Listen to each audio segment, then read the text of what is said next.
their thing, I guess. But it's but like you're eating breakfast food. It's like you're eating lunch. It's just Good all evening. very. Yes. Yeah. Welcome to the Danvers Conservation Commission meeting for December the 11th, 2025.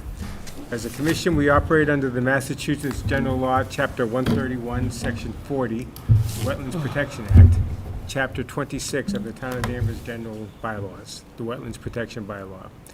After each applicant presents his or her request and the board has had time to ask questions and discuss the project, we'll accept questions from the audience.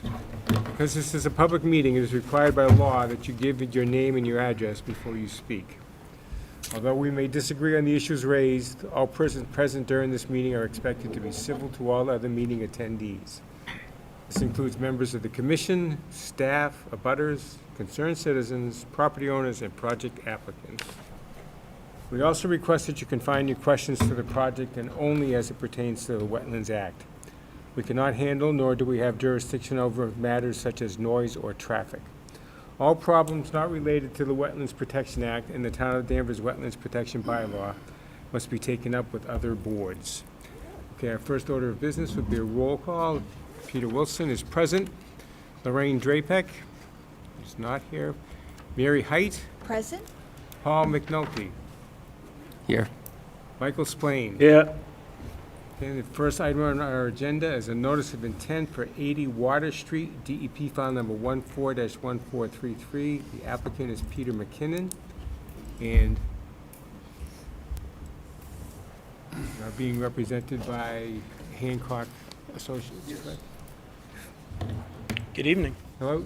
Oh, is this on? For the record, my name is David Cowell, a wetland scientist here on behalf of Peter McKinnon tonight. What you have in front of you is a notice of intent. This is an after-the-fact notice of intent for work that he had executed on his property that was found to be non-permitted, so asked to come back and do this. Just to refresh the Conservation Commission's memory and for the members of the public, anyone in attendance, there were 3 activities on the property that I think were subject to enforcement and retroactive permitting. One of which was on his property, well, just to orient people, let me just reorient everyone. On his property here, it's Water Street right here. This is the Crane River. He has coastal bank that occurs with the retaining wall that he has here. He has sort of a tiered property that goes, there's a plateau here, then a retaining wall that goes up, another plateau and another retaining wall as it staggers up this postage stamp lot that's between Water Street and the river. The activities were he had did some corrective actions on his retaining wall that was damaged due to an auto accident. There was actually a vehicle that an accident actually hit Peter's car. It drove Peter's car over a wall and down the fence. He had some remarkable photographs of this, where the car had damaged the retaining wall. The repair of the retaining wall was in kind. It's a stone and mortar retaining wall. Hancock Associates surveyed it. We verified that there was no expansion of footprint, or it was really in kind of repair. We think not. The other 2 features was a shed that he had installed on his property, and the other was a dock that he has here that did not have prior permitting or a Chapter 91 waterways license. We're trying to get through you guys, and then we have the Chapter 9 waterway application once we come to conclusion on this. So with that, I'll talk about the matter of the shed first. So he had constructed a shed that was non-compliant by ZBA standards, and he was mandated by ZBA to remove it. Hancock Associates has since revised our plan to detail a ZBA-compliant shed. The shed that we're proposing now in this notice of intent has a footprint. It needed to be less than 120 square feet, and this is 119 square feet, and there was a height requirement. The prior shed was 2 stories tall. This is a 1-story shed compliant with that. So it's compliant with a footprint. The setback to the property also needed to be increased, so this now is set back to conform to that. So with ZBA, they asked us that with this being compliant at this point, to file and ask for, I think it's an accessory structure permit, which we have filed with the ZBA, and that's where it stands now. In terms of compliance with the Wetlands Protection Act, which of course you guys are interested, this does occur in riverfront area. And with our application, and I talked to Emily a little bit about this, we corresponded with Mass DEP, that I had, forgive me, I had errantly qualified an exemption that doesn't apply to us, stating that there is an exemption afforded to appurtenant structures to a single-family house located over lawn afforded to its, like decks, sheds, these small structures. But that's only afforded if you're greater than 50 feet away. And as Mass DEP commented on this, that was their only comment, was you're not afforded the exemption, so you need to demonstrate compliance with the riverfront standards. But in conversation with the DEP analyst on this is Kyle Lally, who's been a colleague of mine. So I did talk to him about this, and he said that you don't need to worry about, in the initial submittal, we submitted as a redevelopment project, and DEP commented you need to demonstrate redevelopment standards. In my conversation with Kyle, he said you don't need to file as redevelopment, just if you just qualify that this is new development. Under new development, you're afforded 5,000 square feet or 10% of the total square footprint of the lot, and he had asked me, is this lot greater or less than 5,000 square feet? And the answer is the lot is 4,777 square feet. And he said, if that's the circumstance, you have up to 5,000 square feet. So don't worry about the footprint, the additional footprint. In terms of environmental protection, we think that this is relatively innocuous, even to the point that I don't think we're not proposing erosion or sediment controls. What he's proposing to do, if you'll envision, it's just, he has this plateau. I don't know if any of you guys have the opportunity to visit the site. He's not doing any footings. It's basically carpentry at the surface up, where he's going to construct the shed and just place it on this. So there won't be any real disturbance of soils. Might be a little sawdust from the buzzsaw, but nothing that would warrant putting in like fiber rolls or silt fence or any of that nature as it occurs there. So before I move on to the deck, maybe, or the dock, maybe I take pause here and ask the commission if you guys have any questions, comments on the shed. So was the original shed demolished and you're building a new one? That's it, yep. So the shed that he constructed was mandated to come out entirely. I don't know if it's still out entirely, but Peter's aware that he needs to, when this is done, it needs to maintain that 6-foot setback, so nothing that he had put in that setback needs to be out of there. And just a little different explanation of what Kyle Lally was telling you about with the 5,000 square foot lot. Yep. In fact, that you're lessening that. What does that allow you to do? He said it's essentially, if you have up to 5,000 square feet under the regs and your lot is under 5,000 square feet, it's not necessarily a loophole, but he said it's sort of a stipulation that you can develop your entire lot. Right, you still need to conform to riverfront standards for protection, and usually there's an inner 100-foot riparian zone if you're doing no development, that you can't take down trees and clear new virgin land in areas like that. But in a circumstance where he recognizes it doesn't, for redevelopment, lawn and topsoil doesn't meet the qualification alone to be considered previously altered surface areas towards redevelopment standards. In your new and the 10%. development or redevelopment, however you want to describe it. Yep. Is the shed. New development, yep. New development in riverfront area would result in an increase of 119 square feet, and if we were to tabulate the total developed surface area on the lot, we could do the calculations just to go through the motions, but again, he said if you have up to 5,000 square feet and your lot's 4,700, the calculations are moot. You're afforded that increase. Anyone else have questions on the shed? A little bit. What's the footprint on the shed? 119 square The feet. footprint, Oh, the footprint of the one that was there now, or the one that we're when you're proposing? gonna build, yeah. Oh, the one we're proposing is 119 square feet. Okay. 119 So is square it feet. roughly 10 by 10? Oh, or yeah, 10 by the 11? dimensions,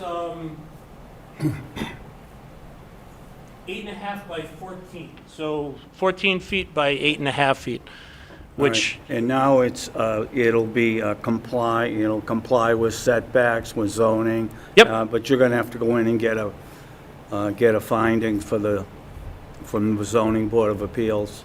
that's the accessory structure permit application we have. Again, coming to the hearing tonight, it was of course, it's always our hope to close a meeting, but at least tonight, I think that this discussion, if we leave here tonight, we'd have a short series of things to do prior to the next hearing. When was the other shed put on, do you know? Oh, the one that was non-compliant that he No. constructed? Peter, maybe you can answer that? Last summer? A year You ago. are- I'm sorry, Sorry. Peter, You're the Peter, please go up to homeowner? the microphone and, Is Yeah, it the sorry. home- For the record, Peter McKinnon, property owner and applicant. Last summer, I constructed a shed that was not meeting setbacks. So the town asked me to remove that, and I did. Yeah. But you never got permission to do it, is why we're here now, to get, Well, we're here for a couple of reasons, but yeah. No, I I get it. figured I'd just throw this on top. And there was a dock built as well? that was built in 1989. Oh, okay, yeah. And All right. this is the third time I've been asking to get that just- permitted properly. Yeah. Keep it on the shed. for Yeah, right but just on the shed, yeah. Thank So, you. yeah, that answers your question? Yeah, thank you. So I'm Paul McNulty. Hi. I'm still sort of new to this. No worries.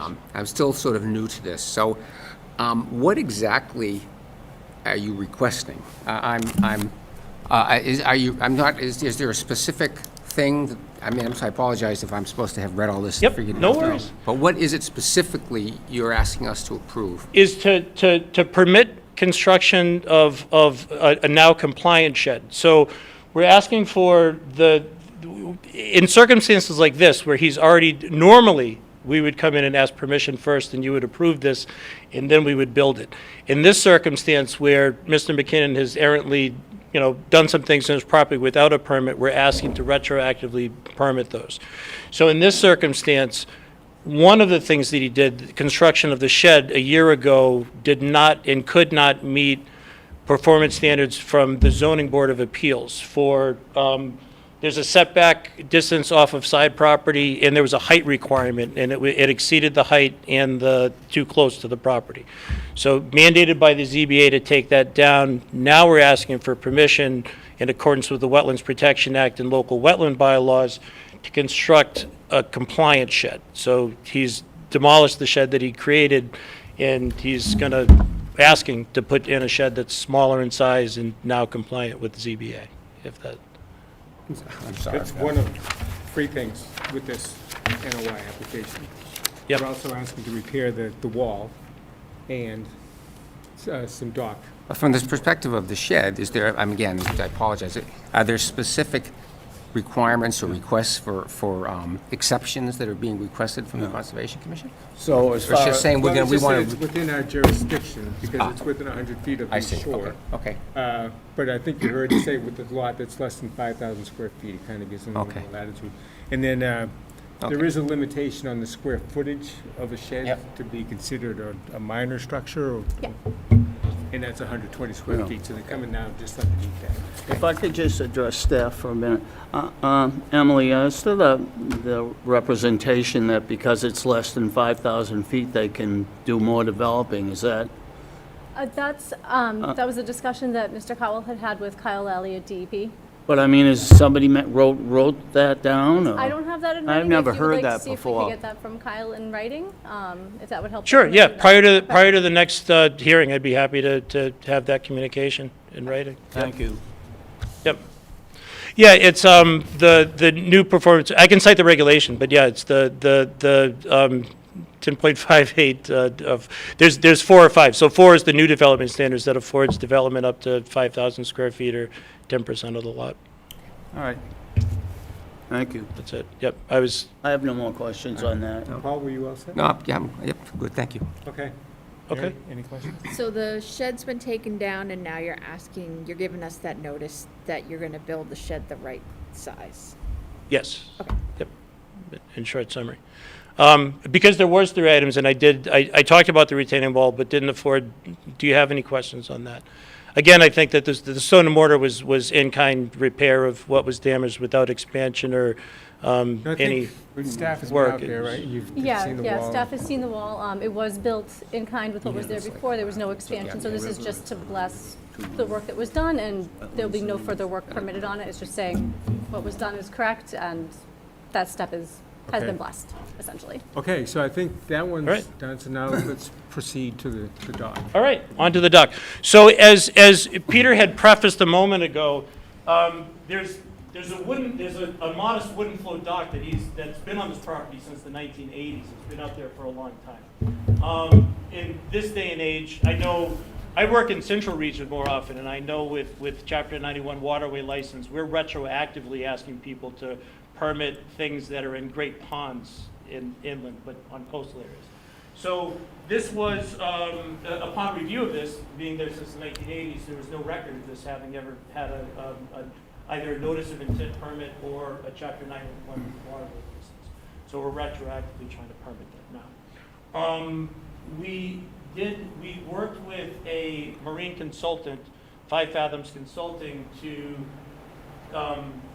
in some discussion with the harbor master early on about whether or not the dock as is required some retroactive refitting and work on it to bring it up to compliance or standards.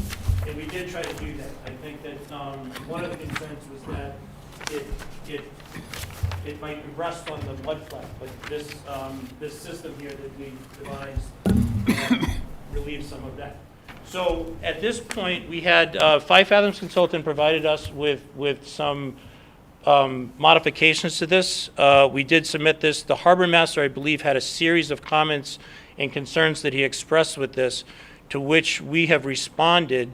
And the last comment received from the harbor master was that he still expressed concern that we carried a disclaimer on this plan. The permit site plan is stamped by Jay Polakowitz, a civil engineer with Hancock Associates. But he added a qualifying statement that Hancock didn't do this design and that this is based on the premise of 5 Fathoms Consulting. The harbor master pointed out that 5 Fathoms Consulting is not a marine engineer and had expressed concern. I think that this has to do with standards.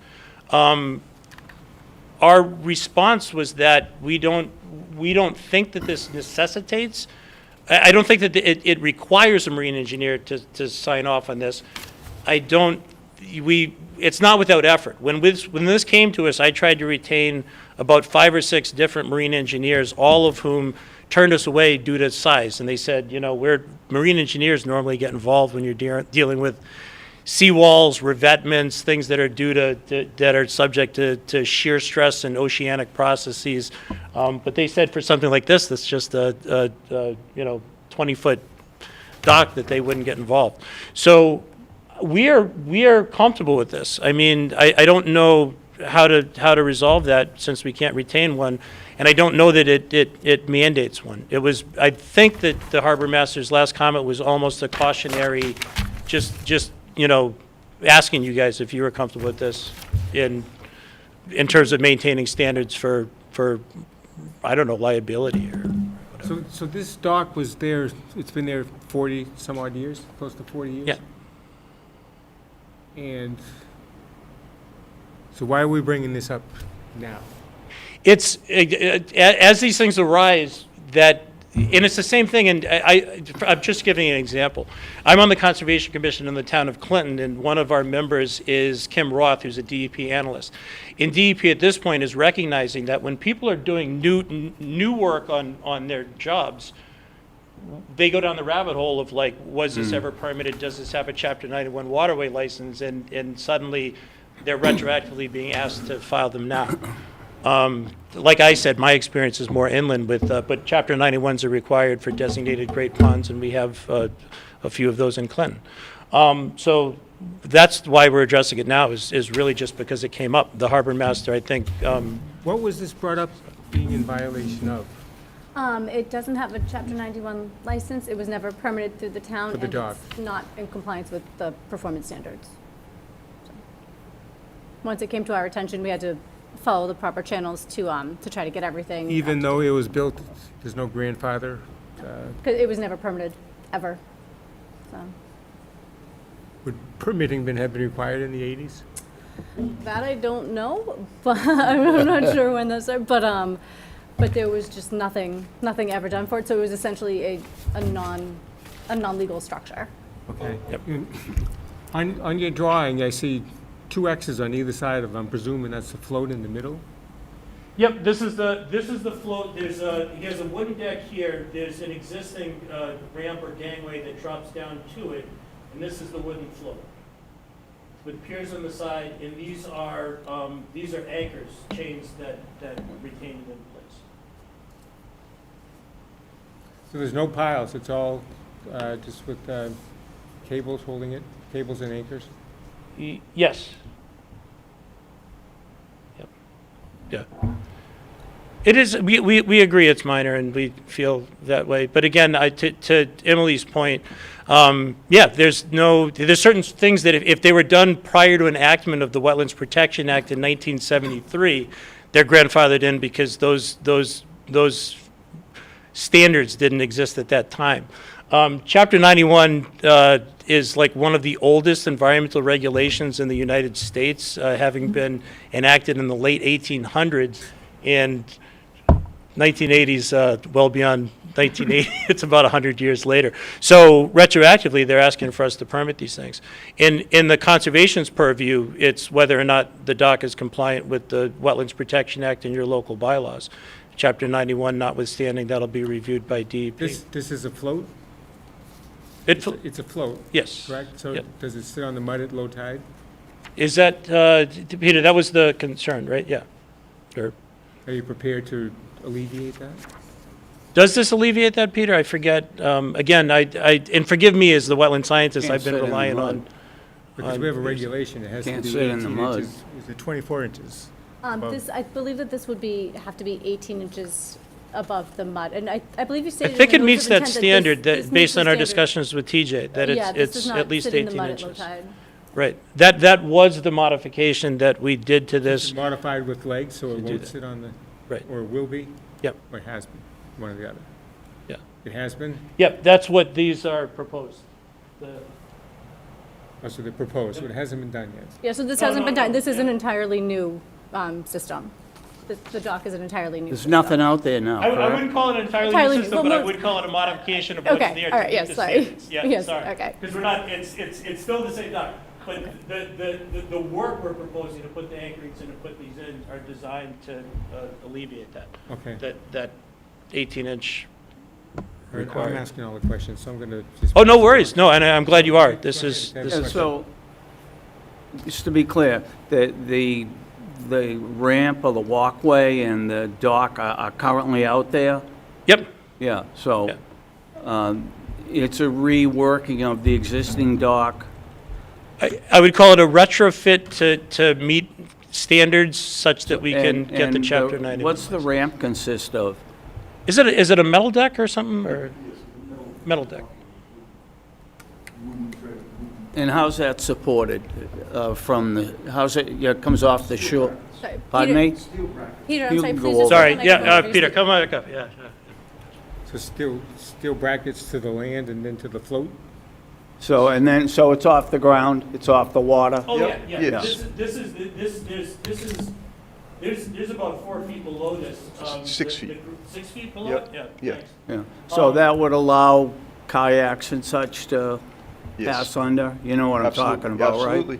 Big concern on the river these days. Yeah, all right. But the dock itself can't sit in the mud anymore, so It you're is gonna built, put... it's built on a truss system, so it doesn't actually sit in the mud. Well, it has to have a certain amount of clearance. 18 inches, yes. So how are you addressing that? Or are you going to answer that? Oh, no, same as. Because you're not an engineering guy, you're... No, but I rely on their answers before I come into hearings. But I believe that was the discussion we had with TJ. I believe that it meets the requirements now, but I'm willing to do anything you need me to do to adapt to it. So you've hired a company that's going to come out and Yes. assess this and say, this, Yeah. Peter, this is Well, what we I think need I to can adjust it do? myself. We've had the, Are you going to do it yourself? Yeah. I don't think it's that difficult. Oh, right. Are you, Sorry to interrupt. Yeah, I thought your question was, are you gonna hire a company to assess this? Yeah, And we it have. was. So the That's company- what we've done, right? TJ Yeah, did that. that's where we are. I thought, if you're asking how are you gonna do it? I thought he just said he was gonna do it himself. Oh, that's who's gonna No. do it. Right, that's a different thing. You're gonna hire someone to do it. It's been done, yes. That's the TJ we hired. It's been assessed professionally, and this is the plan, to maintain that 18-inch clearance. The separate question is who's proposing to execute the work? Yeah, but all I'm asking is how are you accomplishing that?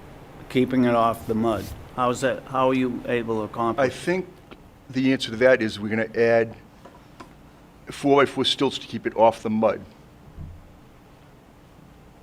I think I understand your question. That's as now again, you know, I wish TJ was here to say it for himself.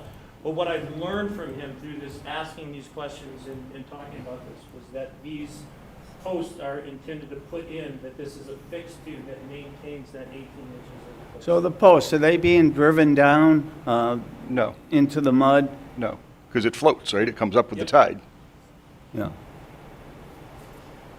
So it goes up, but when it comes down, those posts hit the ground and So maintain these the are flow posts up. attached to the bottom, and they only allow it to come down so far, they don't sink into the mud? So the way it was designed originally is to allow for the 18 inches we've talked about Yeah, for I years. apologize, usually there's no, like an I'm gonna engineer explain here or it. someone, and they So- lay all this out. So the way the float was designed was that it sits 18 inches off the river bank like everybody's asked, and it comes down with 4x4s with a 2x6 skid on the bottom. So the only thing that sits on the river bank is a 2x6 skid on each side. And it just sits on top And of it the allows mud? the air and Yeah? everything to go underneath, which is the I'd probably like to see that. That's the Oh, do a regulation site we visit? put in. All right, that's all the questions I There are have for others now. out there with these Yeah, these yeah. feet. Go ahead. Paul, do you have any questions? Paul? Nope. Mary? No, do you think we should consider doing a site visit? Well, I'd like to look at it, yeah. Yeah. Yeah, I'd like to see Because it. it is where it is now, and you're gonna make improvements, right? Yes. Oh. So, yeah. What do you guys think? I think I'd get a better I think I want to go. grasp of it if I just Yeah, go out I and take a know. look. Absolutely. Yeah. Yep, that's fair. It is a unique property that even I'll say, looking at it on a site plan in a CAD file, but once you get out there and you realize the steepness of grade, the terrace retaining walls, and in the. Well, I know those and properties, I mean, they Yeah. practically, you practically step off and you're in the river. Right, So right. I know a lot of it's tricky. I mean, there is a guy that actually has goats. I don't know how he does it. He has Oh, no kidding. trees and everything. It's, Maybe mountain goats. yeah, I look for them every I time. do too. But no, I agree with you. I think a site visit may provide better context and Yeah. understanding. The other thing I can ask if I think having a picture of a cross-section might Yeah. even illustrate that better. I could ask if we could do that. But, Okay. yeah, One other question that I guess didn't come up, but the harbor master raised the issue of the anchors. And I think he said in his comments that we don't use helical Oh, yeah, anchors the in use Danvers, of but they're not helical anchors allowed. are strongly discouraged, so Right. he wanted to see if there were possible alternatives. An alternative? So are you aware of that? We're amenable to make that change. In conversations with Peter prior to tonight's meeting, Peter's more willing to assent to any plan changes to make this compliant, to make it work. Great. So between now and the next hearing, perhaps I can coordinate on what a suitable alternative to the helical anchors would be, such that we can make the plan change and have that ready for the next one.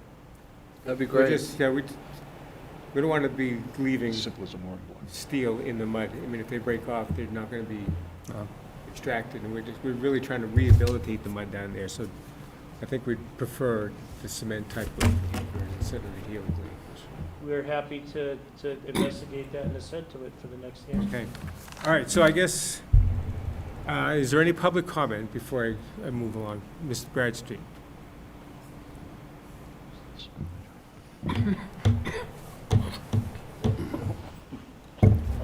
Thank you. So we'll just make a motion to continue. Yeah, we'll go out. Emily will set up a meeting down Bill there. Bradstreet, Town Meeting Member, Precinct 1. If I understand it correctly, that the wharf has feet that are supported on the bottom, that as the tide goes down, they settle. The continuing action of going up and down, aren't they going to drive themselves further and further into the mud? So if you're talking about an 18-inch, it could slowly be less and less because the feet go up with the water, they come down and they set. They go up and they come down and they set.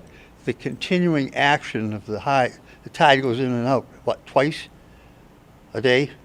Over time, I could see this wharf getting lower and lower. I'm not an engineer, it's just what I happen to listen to and what I thought of. Thank you.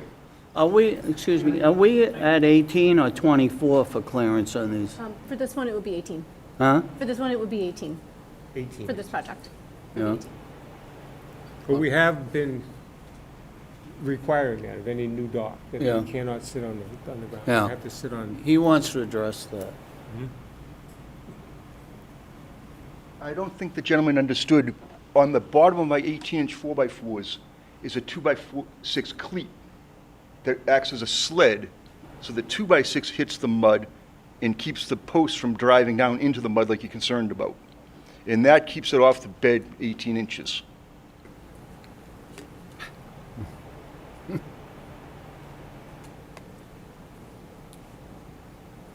Again, I understand, I think I understand what you're saying is, but with the tide going in and out, the mud, every time it goes in and out, there's a possibility that it's going to go deeper and deeper and deeper into the mud.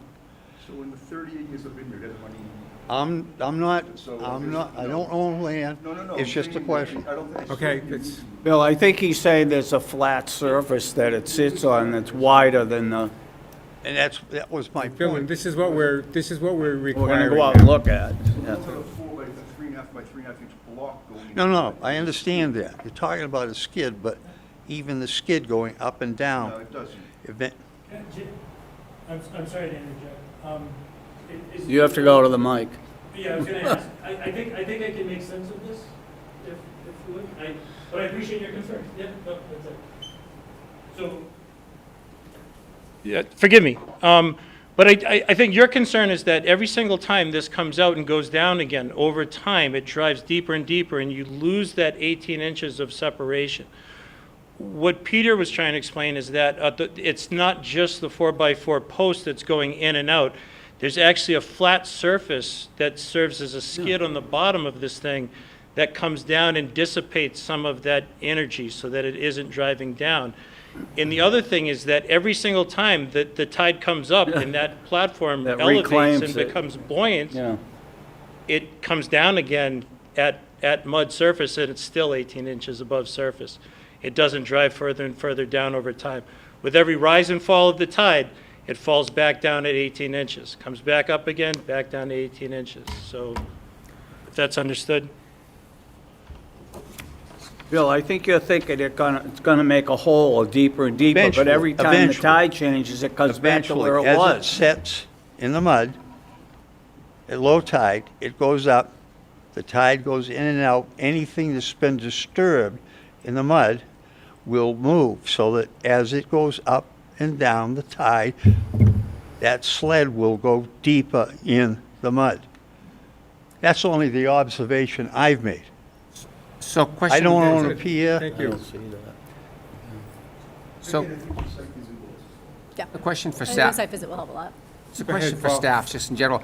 So how, are these reviewed over time? I mean, there must be situations where, is it like 5 years from now, we come back and somebody takes out a tape measure and we're good at 18 inches? Or, I mean, because this must be a really common situation, right, where things change over time. Yeah, did you have something, Dave, that you wanted to add? or- Oh, no, I just took the podium again to Oh, okay. make myself available to answer these questions. Oh, okay, yeah, but no, I- if you would like to answer that, go ahead. But I mean, yeah, it's harbor master reviews, and then with the Chapter 91 permitting, there's a review process. there. Oh, okay, over time. Yes. Okay, all right, thank you. Right. Again, just a consideration, in an area like this that has such a tidal dynamic process, these mudflats are dynamic as well. These mudflats themselves are going to either rise and fall with a coastal storm event or anything like that. Again, as it rises and falls, every time it comes down, it'll be 18 inches over whenever the tide goes out on top of that mudflat. But the concern of having holes in the mud as these drive deeper, the mud is such a fine sediment that if you were to put a hole in it today and walked away, the tide is going to take that out, and that's filled in tomorrow. It's so. We get it. Yeah, Good. I understand the We get concern. it. It's what we want but to I'm- see. We want to have Right, those floats off of the mud, and this is accomplishing that. Yeah, And that's yeah, good. that's the intent. So, again, back to public comment. Okay, do any other questions or comments? All right, so I think we want to set up a site visit, so in order to do that, we're going to have to continue this public hearing. So if someone can make a motion. I'll make a motion, we continue the public hearing for, actually, it's not for the COC, it's for the notice of intent, for DEP file number 14-1433. You want to go out to the next scheduled date, it's January 8th? Yes, please. Yep, if we can, I know the holidays are upon us, but if we're able to accommodate a site walk January 8th. between now and Christmas and get us back in January, that would be appreciated. Okay, good. All right, so motion's been made to continue to 1/8. Is there a second? I Second. second. All in favor? Aye. Aye. Right. Okay. Outstanding, thank you, everyone. Administratively, I just want to ask, we are on the agenda again for the request for certificate of compliance, which we talked about at the last meeting. We were asked by his neighbor's attorney for you guys to wait until we've progressed with the notice of intent, and we're fine with that, we're not in any rush. I was just asking, I intend to leave now, and if it's on the matter, again, you can continue that without a finding until we have our site walk and address it January Has 8th. the attorney for the neighbor raised any concerns since then? I have not heard anything from him since then. So it's up to the commission if you And- want to We don't know. continue the And certificate of shed compliance and is, do the everything. shed next- has been removed? Do we know As that? far as I know, the shed has been, is there any part of the structure remaining? No? That's it. So that's just administratively, I was going to boogie. And, yep, that was just, I mean, there was no reason, they're two separate matters. It was a 2014, I think, What's permit. the will of the board? And we could just vote on this now, because Yeah. everything I understand is that it's been done in accordance with the plans as submitted. On request number 2? Right. Yeah. And staff satisfied? Yeah? Yes, the only portion of the work that was done that this certificate of compliance is for is just the addition on the property, and that was done in compliance. So, yep, that's really that's what's getting the final blessing with this COC. All right, I'll make a motion if you like, Yeah, then, Mr. well, Chairman. what do you think, Paul? Or Yeah, no, I agree. Yeah, from looking at this earlier, yeah. Are you okay Mary? with that? Okay, make a motion. I'll make a motion that we issue a request for we grant a certificate of compliance for 80 Water Street, DEP file number 14-1247, applicant Peter McKinnon. Is there a second? Second. All in favor? Aye. Aye. Aye. Okay, so that matter is. Thank you again. So we just All have the right. one left for 1/8, and you Continue. folks will work together to get a suitable date Yes, and time for absolutely. Yep. a site visit? Perfect. Great, thank you. Great, thank you. Thank you you. too. Thank you. Thank you, Peter. Okay, next up is a notice of intent for 9 Jacobs Landing, DEP file number 14-1445. The applicant's Jeffrey Bunk. Are you Good evening. Jeffrey, or are you representing? I'm not Jeff, no.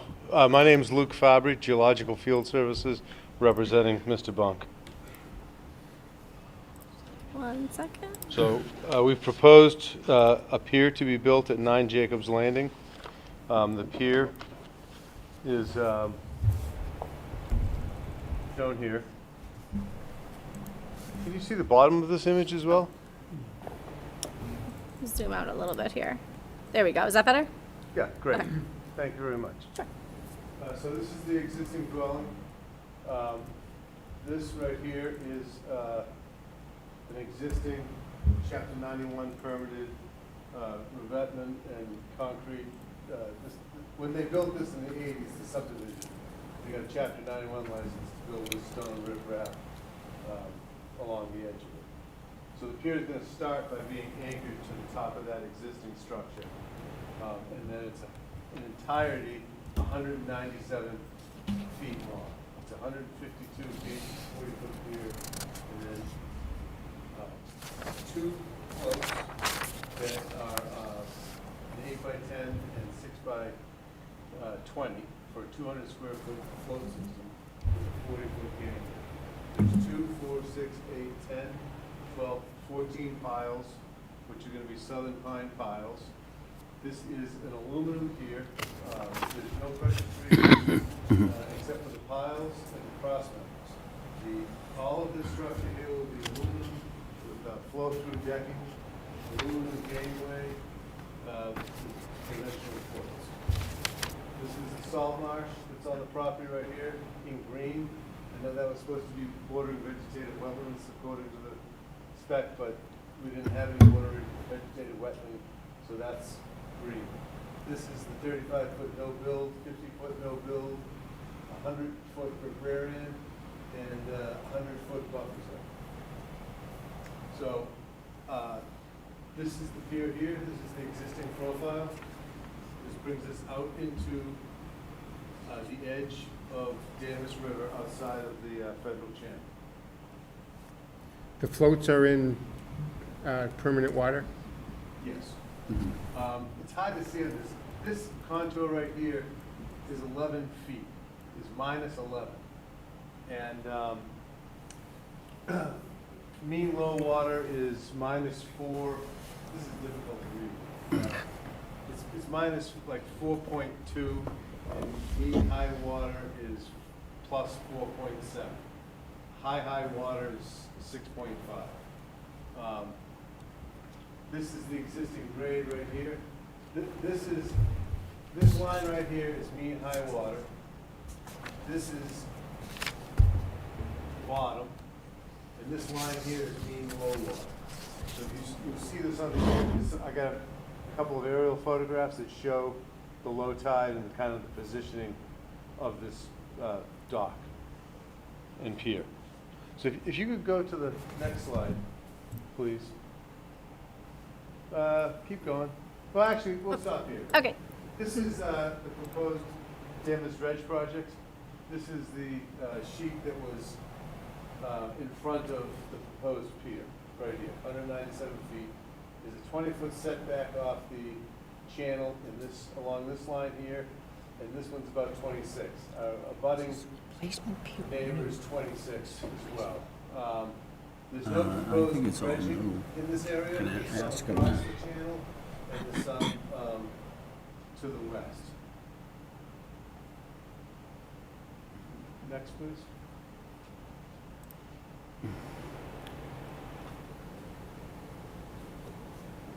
So this is that image again. I just wanted to, give you kind of a broader overlook.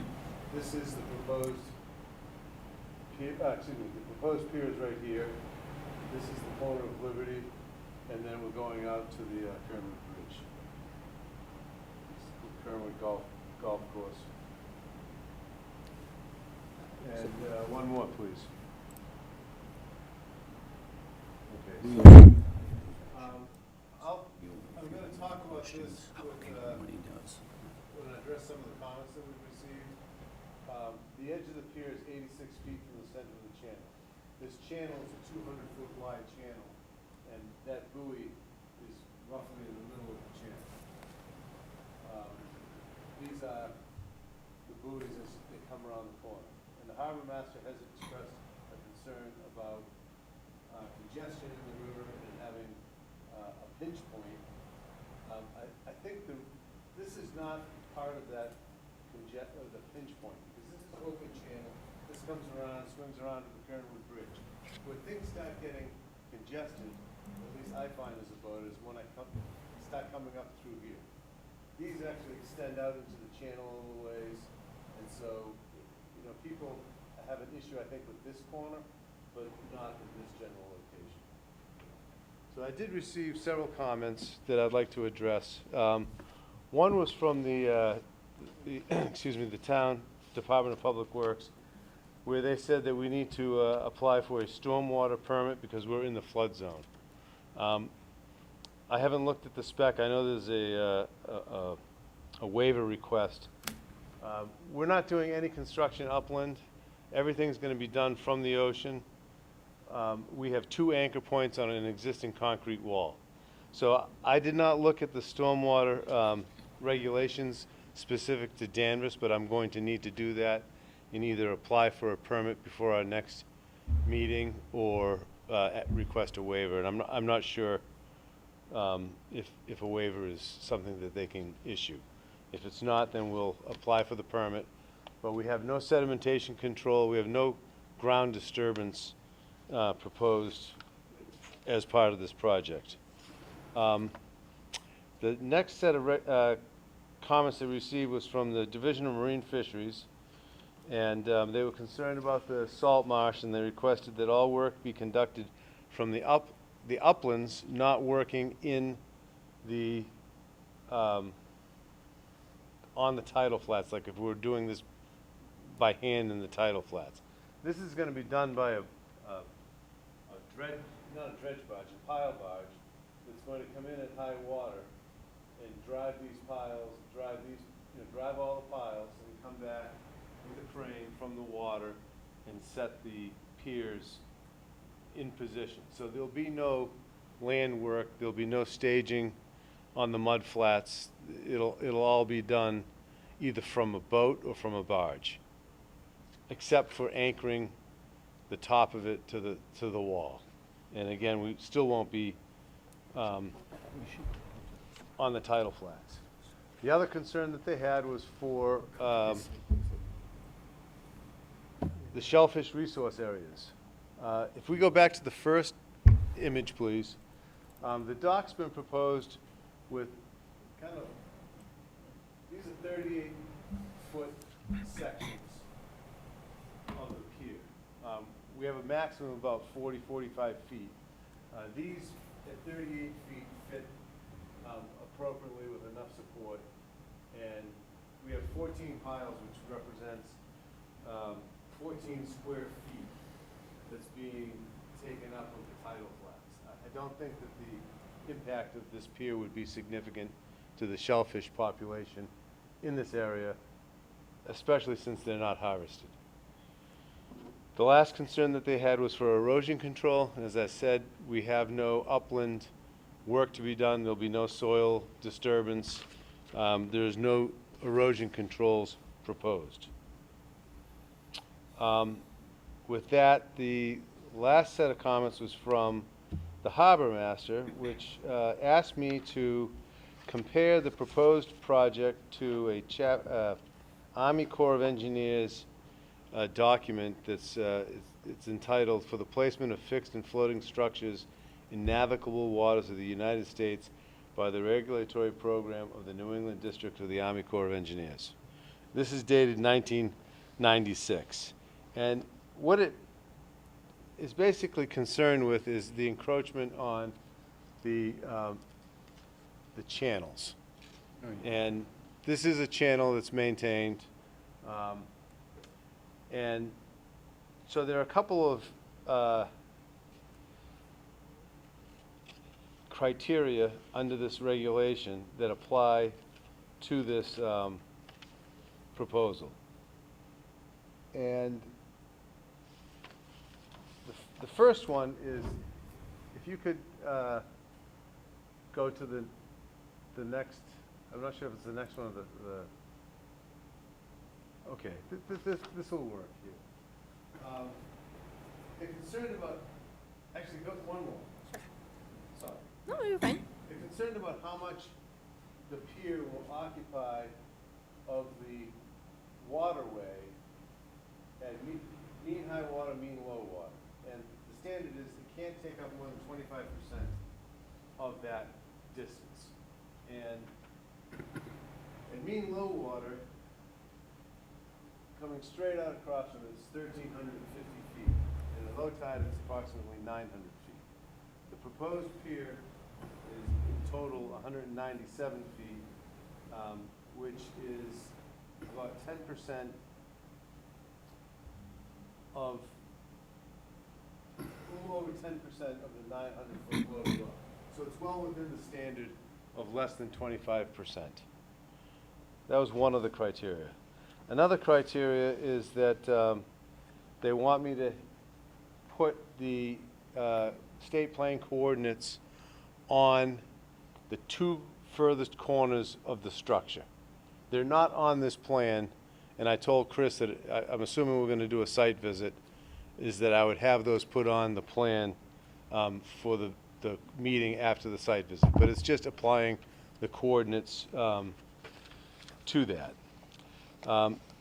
Another is not complicating, another criteria is not complicating future dredge projects and staying far enough back from a channel that you'd be past the 3-to-1 slope that the Army Corps likes for dredge projects. The current dredge project is proposed at 6 feet with a up to 1 foot over dredge. So you can either call it 6 or 7 feet. And the setback distance is 20 feet. So if you were from the edge of the channel, if you were dredging that, 3-to-1 would be 18 feet. So we meet that criteria as well. So he's set back pretty good distance. One thing that the harbor master is concerned about is not creating, is he'd like that our dock line up with the neighbor's dock, so they all kind of parallel to each other. That would require me swinging the west side of the dock. I'm sorry, let's go back up to number 1. It requires swinging this side of the dock. See how this is parallel here? He's talking about having like a straight line across this. That would make, to do that, I'd have to do one of two things. Rotate this whole structure underneath here, which these piles at the end of this ramp are meant to hoist the ramp up in the wintertime to be protective of ice. So they have to be in that location. To rotate this would mean that this pier would sit kitty corner on the float, and it's not initially, but over time, it's going to develop a lean to it, and it's just structurally an issue. To get it to go back, I'd have to rotate this whole thing 6 feet, which would make one side longer than the other. So I'm not sure of the practicality of that. I understand what he's asking for, but I don't think that this point of the Damus River, it's not congested in the way that it would constrict a boat. The channel mark is out here, another 90 feet. So there's plenty of room to move around, and keeping the structure square from an engineering perspective is a more stable structure. And those are all of the all of my I presentation. think we're all in agreement that we want to get out and see the site, Yeah, I ourselves. assume so. But I just have one quick question. We just approved, and was that dock built, the one further north? This one here, this has a Chapter 91 license. That's existing. Yes. That's been there for, And there's another one that was just built on Right. this side. and where is your pier and your floats in relation to that? Are you farther out into the river, or the same, or less? No, we're, can you go down? Actually, to the one where you see all the floats. A bit before. This one? Nope. One sec, He's sorry. not on This there one? yet. Yeah, Is it he's built? not- He's not Yeah, on it's built because here. we just gave it a certificate. His comes out this way, and they're all in a line. You go out there, we'll go out there for the site. Right, and that's the question I'm asking, so Yeah, that's, this one comes out to roughly the same location as this one, plus or minus like 5 feet or so. And this actually, that corner is 26 feet, this corner is 26 feet, this corner is 20 feet. And you can see how the boats, they come up along this river, and they're turning this way, There are a few that go that way, but they still have to turn this way before they go that way. So they're not turning into us per se. And like I said, it just, this comes out straight. I would have to, Okay, it doesn't matter for right now. I'd really have to change the Um, anchoring system for it. Any other quick questions before we, I just had one, I mean, very quick. This is a new dock, right? You made some Correct. comment about it pre-existing, but that was just the shoreline. The shoreline, Okay. this is a. Oh, in your an first armored- diagram. An armored bank. But your first diagram, you had a picture with all the, The stones come down. the various pilings, and then underneath, yeah, that one. So you had commented on existing, but that's just the existing That's shoreline. just, and we call it, the concrete that's at the top of it Okay. is that top of bank. So it's new. I mean, it's a whole new, all new dock. It was built, the pier is all brand new. Yeah. There's a copy of the Chapter 91 license for the revetment in the Okay. NOI. Yeah. Thank you. anything else? Mike, any questions? What's the, you have a seawall there. What's that made out of? It's a wedge of stone, and at the back of it, there's a concrete, like a 12-inch concrete wide wall that Board goes. concrete or? Board concrete, yeah. And you're There anchoring was in? some concrete block and stuff that somebody had made staircase out of a while ago, but that's not the structure that it's, Yeah. And you're anchoring onto that? yes. And then the pier goes out how far? Well, it's sitting on that. It's not holding it in place. Okay, I was wondering that. These piles here, all it's doing is resting. This is not gonna be going this way because I have 14 piles holding the structure. So Yeah. you're really just sitting. But you haven't done anything yet, so No, we nothing's can been make done. whatever tweaks, assuming this even gets allowed, but, so, the pier is how long? Pier is 152 feet with a 40-foot gangway and an 8-foot dock at the So at the bottom. very end, when everything's attached, 197. 197, and then what, a boat would be attached to the end of that? Correct. So, if you have. And you're right at the channel, right at permanent water, right? Well, we're in permanent, not water, but we're not in the channel. The channel's a 200-foot wide channel. We're 20 feet back from the channel. So even with a 30-foot boat with a 10-foot beam, you're still not in the channel. And the buoy is, I think it was 86 feet from that. So most What's people. the buoy you're mentioning? Why are you mentioning that? Well, there's a red navigational buoy. Most people stay, red, right, returning. Oh, right. Most people keep it on the right as you're returning. And that buoy is in the middle of the channel. So the channel's 200 feet wide. When you look at your dredging, you're dredging either side of a 200-foot wide channel. It's not, 90 feet, it's 200. What's the clearance under the pier? The clearance under the pier, I don't think I can read it off of your board. It is Here, I can zoom in on it. 6 point, I measured it over the, At high tide? at high tide. Yeah. It's always this,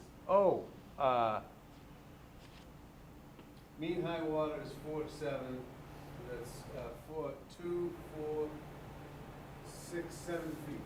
I think it says 6'9" here. Over mean high water? 6.9. Over mean high water, yeah? Yeah. 6.9 feet. This is mean high water right here.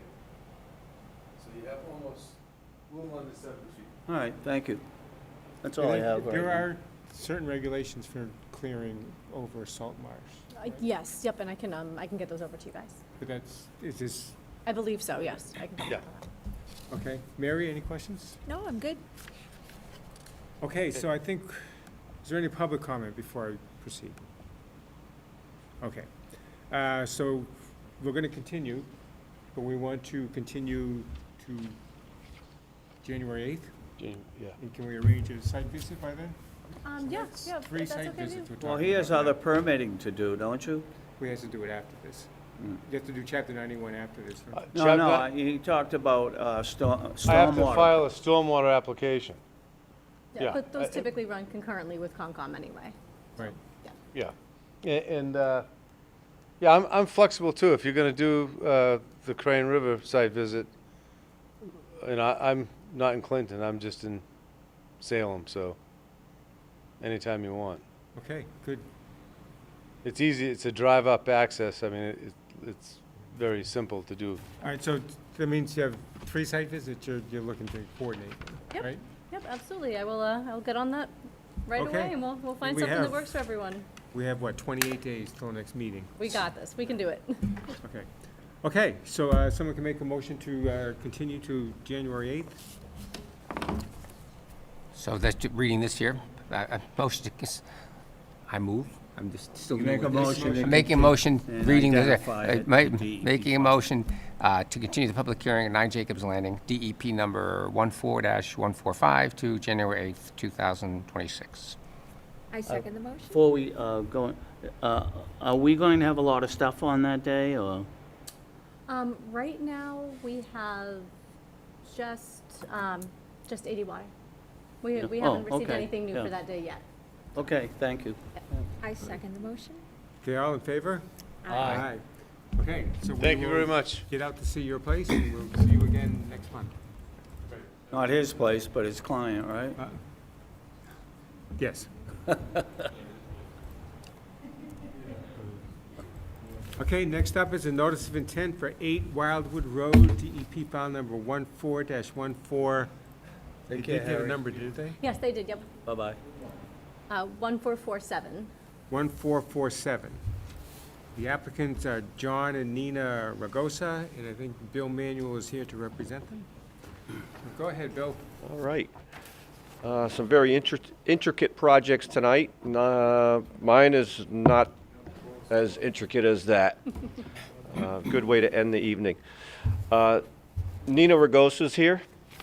It's her property, and Stephen Navarro, her dad, is going to be the resident in the new addition. This is 8 Wildwood Road, and the existing structures here. There is a intermittent stream. Well, the rail trail is elevated. It's behind the property here, and there is a culvert that comes. There's a big swamp on the west side of the rail trail, and then there's a culvert that comes under it and runs through the property like this, and then on out across Wildwood Road. I flagged, there's a fringe of wetlands alongside that culvert. I've marked those wetlands beginning at a head wall here, and for the most part, they go within a few feet of the stream bank. It's actually armored here, the first 3 flags, it's actually armored with riprap. And then it scooted out into the grass a little bit here. You can see there's a little fence that demarcates where the edge of the lawn is. It went out into the grass a little bit, came back in, and then ended at the culvert that comes underneath the old railroad embankment. So here's the 35-foot no disturb zone. This is the 50-foot no build zone, and this line here is the 100-foot buffer zone. This is the new addition. It will have a nice patio with a pergola. There will be a fire pit and a little, it's being called the barn, but it's really a shed. And there'll be a new little patio here. There's an existing door underneath this first floor deck. It's a walkout style home, so this deck is a story above ground. There's a double door down here, and this patio will provide a nice transition to enter into that lower door and not track mud and such into the house. You could see quite a bit of this work is actually outside of the buffer zone. The shed is entirely outside the buffer zone. Some of the addition is outside the buffer zone. This existing above-ground pool will get dismantled. a portion, there is an existing deck, you can see in a lighter gray line, it runs right up to the pool. A portion of that deck gets dismantled and the addition is built. All of this area is wide open grass. We don't even need to remove a single shrub to accomplish this work. You'll see here's the 50-foot no build line, and it's driven off this one flag here. 114 square feet of that little at-grade patio is within the no-build zone. So your bylaw does allow for a small amount of encroachment into the no-build zone. This is less than 1% of the area of no-build zone on the property. Your bylaw allows for an encroachment up to 20%. So we are at less than 1%. To mitigate for that encroachment, we do propose a 240 square foot area along the edge of wetlands here. It's just outside the fence that we're going to naturalize. We're going to put in a half a dozen sweet pepper bush shrubs. Those are facultative shrubs. They'll do well in that environment.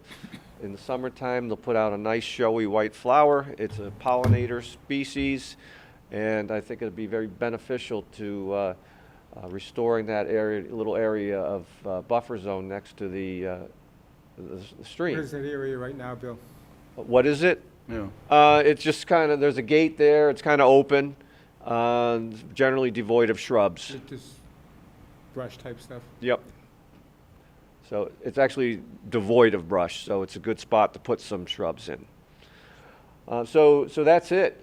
We do show erosion control that we're going to begin at the edge of this, right at the edge of the patio there, and just run this straight out to, you know, basically cover all the work area here. As I said, this is a gently sloping open lawn area. Construction access will be from the high side, or, you know, the northerly side. They'll have to dismantle a nice vinyl stockade fence here to get the machinery in there, and then once the excavation's done, the project's done, they'll just reinstall that fence. And there's a shed in the far northern part? Is that, anything happening with that? Not that it matters. it's An not- existing shed? Is that existing? No, this is proposed here. Okay. That's proposed, but it is outside the buffer zone. Okay, one quick question. The water that drains across and goes underneath Wildwood, where Yep. does that end up? Where does that go after that? I don't know the roads in this area, but it goes through and then it continues off in sort of a northeasterly direction behind some of the houses that are, as you come down Wildwood, you make that hard right turn. There's homes here and it goes in the backyards of those homes. So it goes off in a northeasterly direction. It's the same water that comes from the North Street project. Yeah. Okay. Yeah, there's a large wetland on this side of the rail trail that drains through this The culvert. subdivision in the northern corner of your drawing too, right? The Yes. Holly Lane or whatever it is? Right, okay.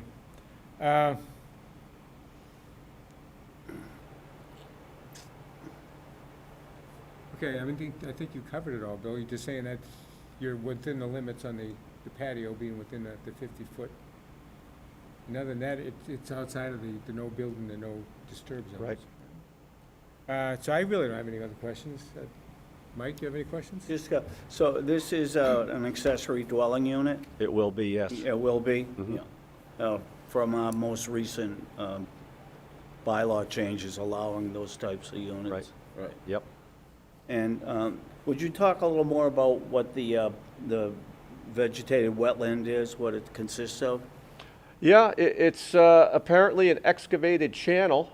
As I said, the initial 3 flags from the head wall, 1, 2, 3, there was actually, the bank was stabilized with large riprap. And obviously there's a culvert that was installed underneath the railroad embankment many, many years ago. It's a stone culvert, so it's very old. And so obviously that channel was excavated. You can see it's fairly straight, so somebody over the years has straightened that channel and made it run from one culvert to a head wall and a pipe under Wildwood Road. No flooding issues there, I take it? It's not mapped at all as having a 100-year flood Yeah. on it, so you've lived there now 10 years, any flooding? No. Yep. That's all, no more questions. Thank Okay. you. One quick question, Bill, the gas line that goes through that area, is that impacting on this property at all? There is a marker for the gas line right up Those just big, off tall the markers? plan. Well, you know, Yeah. yep. Frankly, I don't know where it goes from that point, but I'm pretty certain it doesn't go through the back of the house. This property. Yeah. That gas line, I have no idea why. But there's a line of sight for those. When you walk down the rail trail, you see them like, Direction. and you can see them progress along. Yeah. So I don't think those can be moved, I mean, the markers No. themselves. No. No, I think that's further north. yeah, This is here. yeah. Okay, you guys are all set? Mary, you have any Yeah. I'm questions? good. Any public comment or questions? None? Actually, I have one. Go ahead, Paul. And it may not be applicable to this, but from the standpoint of impervious versus permeable surfaces, have you given thought, when you talked about, different patio areas and that type of thing, have you given any thought to making that more permeable, just so the storm water is settling in as opposed to being managed across the yard? Yeah, these patios are generally small in area, and, whatever doesn't, we didn't really talk about whether these are going to be pervious features or impervious features, but either way, even if it were an impervious feature, they only have to travel a few feet in either direction before it hits the lawn, and then it percolates in the ground. What's the footprint on the patio?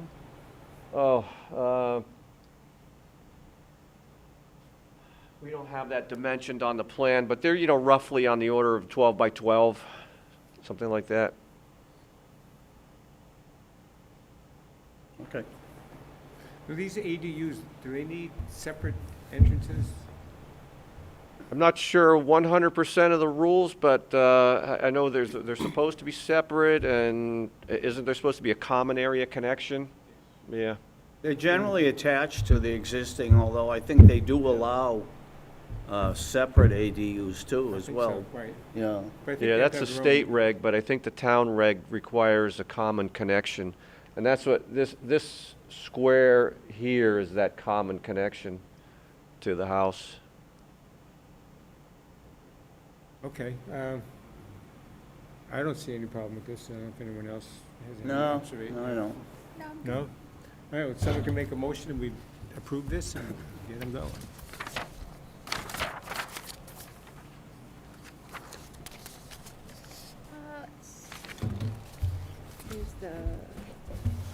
That's this one here, right? 8 Wildwood? Right, but Yeah. well, there's two things, we have to approve a waiver first. So I need to grant a waiver? No, we're gonna close the Yeah, public put the hearing Make a first. motion. So we'll go right here in the minutes, right? All So right, we're I gonna go got right you. down the list. So we're gonna, first we need to do is close the public hearing. I make a motion to close the public hearing for 8 Wildwood Road, DEP number 14-1447. I second the motion. All in favor? Aye. I make a motion to grant a waiver to allow work in the 50 no-build zone for 8 Wildwood Road, DEP number 14-1447. Second. All in favor? Aye. I make a motion to issue an order of conditions for 8 Wildwood Road, DEP number 14-1447, with additional conditions as discussed. Okay, the one additional condition was that they mentioned on the plan that they would be building a pollinator garden. And some land, you're doing a little landscaping there, that you talked. 240 square feet Yeah. of restoration. Okay. Okay, so the motion's been made, is there a second? I'll second the motion. All in favor? Aye. Aye. Okay, good, All right, you're all set. thank So you. 3 years, that's the term of the notice of intent, the order of conditions. So if the 3 years goes by and you haven't finished, you have to come back and ask for an extension. You expect to do this rather quickly, I take it? Or- So you'll come in when you're done for a certificate of compliance, so we can sign it off when you're done?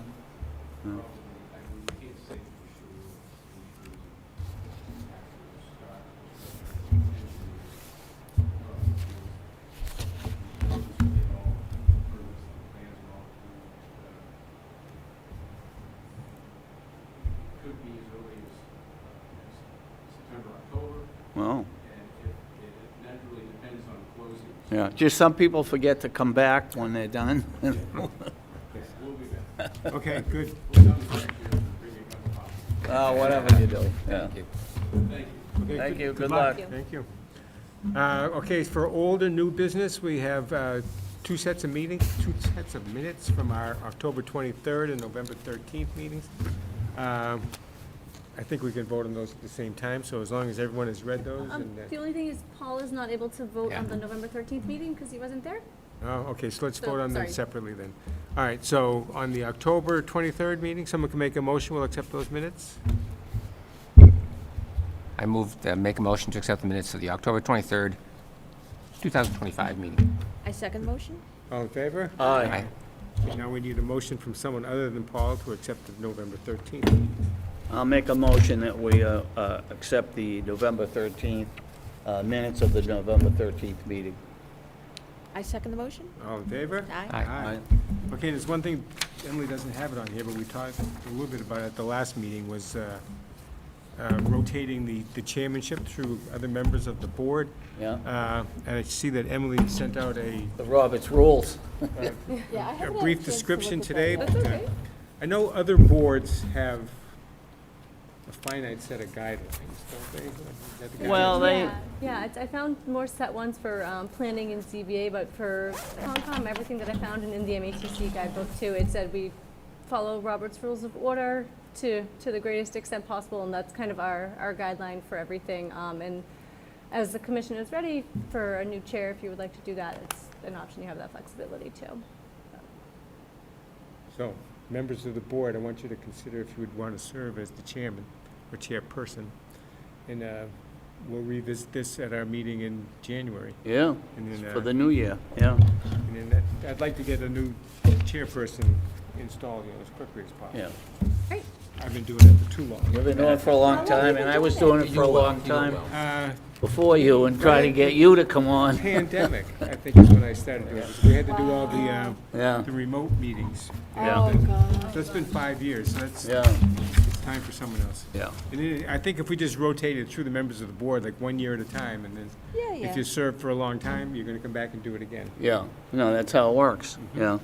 Okay, And we now, I have some people that have been on for a while, Right. that would consider, we'll find out who's interested.